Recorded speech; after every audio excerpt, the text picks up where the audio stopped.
Today, the 19th of October 2025, a group of 44 members of the House of Representatives, drawn from both northern and southern parts of the country, has appealed to President Bola Tinubu to adopt a political solution to the prolonged detention of the leader of the indigenous people of Biafra, Nnamdi Kanu.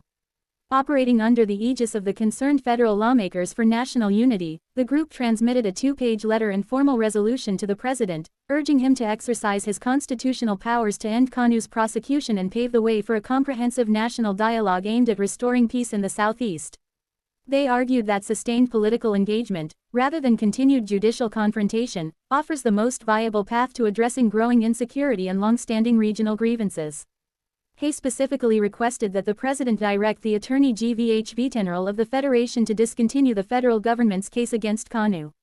The letter was signed by Ikenga Imo, Obi Agwocha, Murphy Asuro, Peter Akpank, and Mudashiru Lukman. Others are Paul Nameki, Dominic Okafor and Afam Ojin, among others.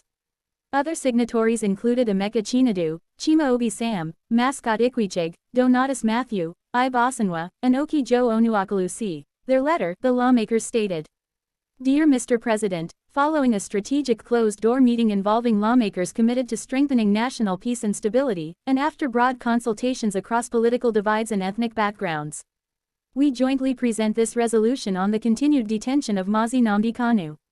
Motivated by the urgent need for national healing and reconciliation, and mindful of previous government negotiations with militants and various agitator groups, as well as the escalating insecurity in the southeast since 2015, worsening from 2021, we believe the time is ripe for a decisive political approach.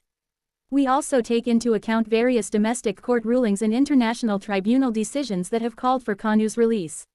In light of the growing nationwide support for halting his prosecution, we respectfully urge Your Excellency to direct the Attorney General of the Federation to discontinue the case against him and initiate an inclusive political dialogue that can deliver a fair and lasting resolution. The lawmakers expressed confidence that President Tinubu would give their request due attention and reaffirmed their support for his administration's efforts to strengthen unity and stability across the country.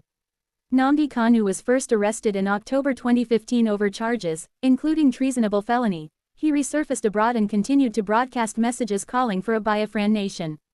In June 2021, he was intercepted in Kenya and extradited to Nigeria to continue his trial. His re-arrest intensified agitation in the southeast, where weekly sit-at-home orders and violent attacks by IPOB escalated.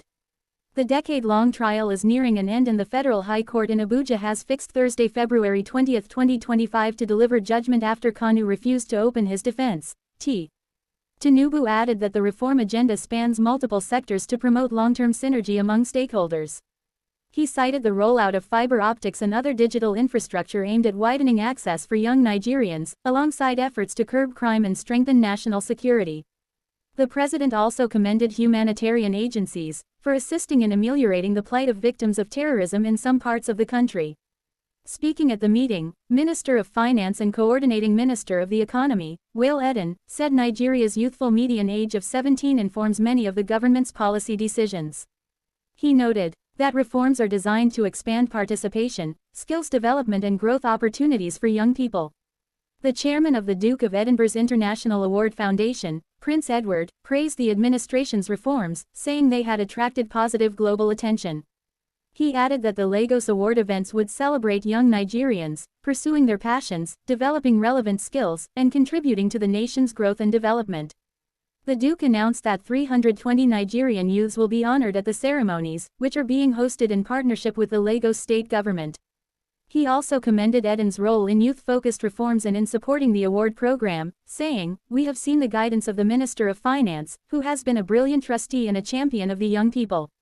Those present at the meeting included the British High Commissioner to Nigeria, Sir Richard Montgomery, the Duke's private secretary, Alex Potts, the award's Secretary General, Martin Houghton Brown, an international trustee chair of the Africa region, Mr. Muhaho Kenyatta. The Duke of Edinburgh's International Award is a global non-formal education framework delivered through schools, youth organizations and community groups, designed to build skills, resilience and civic responsibility among young people.